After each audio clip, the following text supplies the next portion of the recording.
Welcome. This is Radio Pras.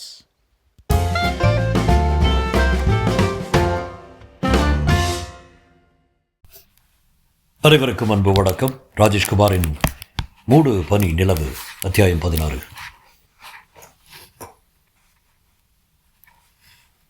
அதோ அந்த ஆள் தான் சார். பேரர் கிரே நிற சஃபாரி அணிந்த அந்த நபரை வருணுக்கு காட்ட வருண் வேக நடை போட்டு அவரை நெருங்கினார். முதுகை காட்டியபடி செல்போனில் யாரிடனோ பேசிக் கொண்டிருந்த நபரை நெருங்கி எக்ஸ்கியூஸ் மீ என்று சொல்லி அவரை தோளை தொட்டான். அவர் திரும்பினார். எஸ். வருண் தன் கையில் வைத்திருந்த அந்த துண்டு சீட்டை அவரிடம் நீட்டினான். இதுக்கு என்ன அர்த்தம்? அவர் தயக்கமாக இந்த துண்டு சீட்டை வாங்கி பார்த்து, என்னது? நீங்கள் எனக்கு கொடுத்து விட்ட லெட்ரு. நான் கொடுத்து விட்டேனா? அவர் திகைத்து திணறிக் கொண்டிருக்கும் போதே பேரர் வேக வேகமாய் பக்கத்தில் வந்தவன் தவிப்பான குரலோடு கேட்டான். சாரி சார், அந்த லெட்டரை இவர் தரல. இவர் மாதிரியே தான் அவரும் கிரே சஃபாரி போட்டிருந்தாரு, அதனால் நான் ஏமாந்துட்டேன்.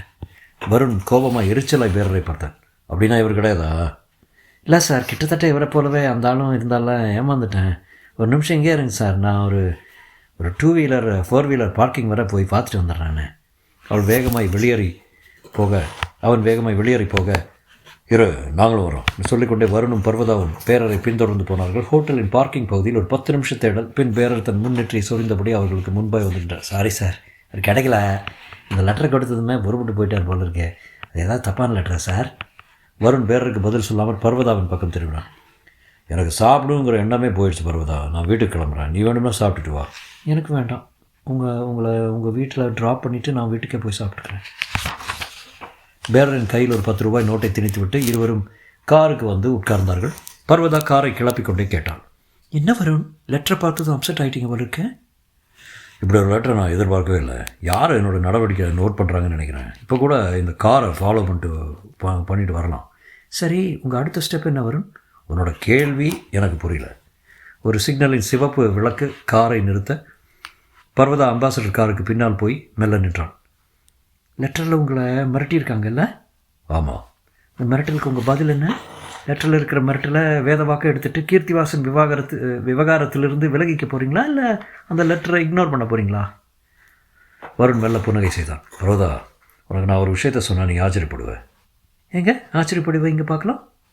சிக்னல் பச்சை நிற அம்புக்குறியை காட்ட கார் உருந்தது. வருண் சொன்னான், என்னோடய வாழ்க்கையில் நான் எதுக்காகவும் சரி யாருக்காகவும் சரி பயப்பட்டது கிடையாது. முதுகெலும்பு இல்லாத ஒருவன் எழுதிய இந்த மொட்டை கடிதத்தையை பொருட்படுத்த போகிறதில்ல. மை காட், லெட்டரை பார்த்தது எங்கே ஜகா வாங்கிடுவீங்களோன்னு பார்த்தேன்.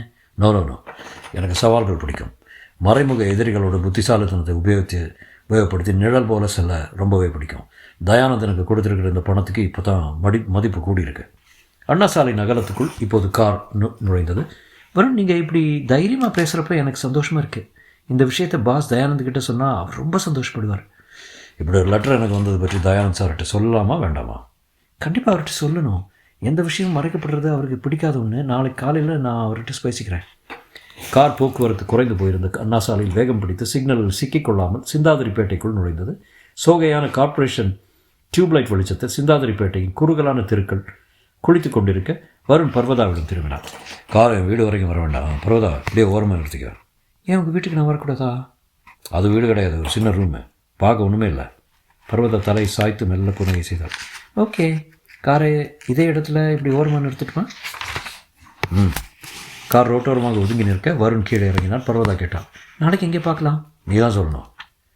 இது என்னோடய விசிட்டிங் கார்டு. நாளைக்கு சாயந்தரம் ஒரு 6 மணிலேருந்து 7 மணிக்குள்ளே என் வீட்டுக்கு வந்துடுங்க. கீர்த்திவாசனை எப்படி ஸ்மெல் பண்ணலாங்கிறத பற்றி பேசிக்கலாம்.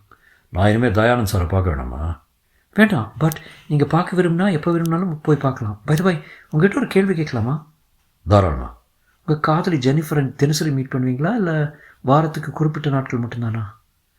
அநேகமாக தினசரி. ஜெனிஃபர்கிட்ட எல்லா விஷயங்களையும் பற்றி பேசுவீங்களா? இதுக்கும் பதில் அநேகமாய். கீர்த்திவாசன் விவகாரத்தை பற்றியும் சொல்வீங்களா? மாட்டேன். ஏன்? இதெல்லாம் அவளுக்கு பிடிக்காது. ஜெனிஃபர் ரொம்பவும் சென்சிட்டிவ் டைப்பு. இப்படிப்பட்ட குறுக்கு வழியெல்லாம் நான் பணம் சம்பாதிக்கிறது விரும்ப மாட்டான். Okay Varun, it is getting late.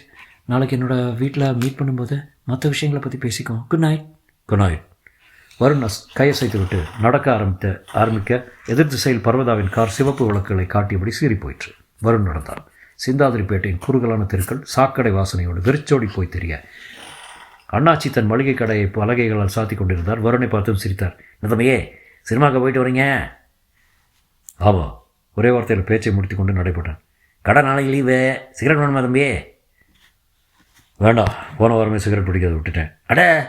அண்ணாச்சி வேந்து கொண்டிருக்கும்போதே வருண் பக்கத்து குறுக்கு தெருவில் நுழைந்து தன்னுடைய அறையை நோக்கி போனான்.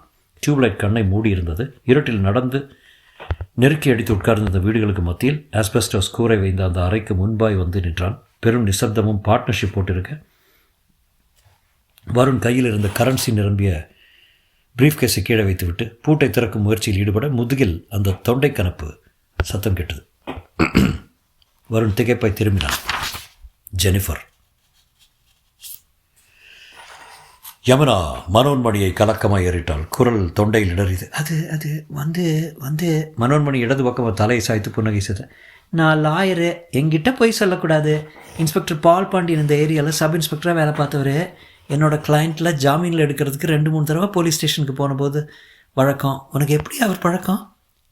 எனக்கு பழக்கம் இல்லை. பின்ன என் கணவருக்கு தெரிஞ்சவர் வீட்டில் எல்லாரும் சௌக்கியமானு கேட்டார். அவ்வளவுதானா? ஆமாம். மனோன்மணியின் புன்னகை பெரிதாகியது. நீ இவ்வளோ அழகாக பொய் சொல்லுவேன்னு எனக்கு தெரியாது. பொய்யா? அக்மார்க் பொய். அவர் சௌக்கியமானு கேட்டதுக்காக அவரோட காலில் விழப்போனேன். மனோன்மணி எல்லாவற்றையும் பார்த்திருக்கிறாள். என்ன யமுனா பேச்சே காணோம்?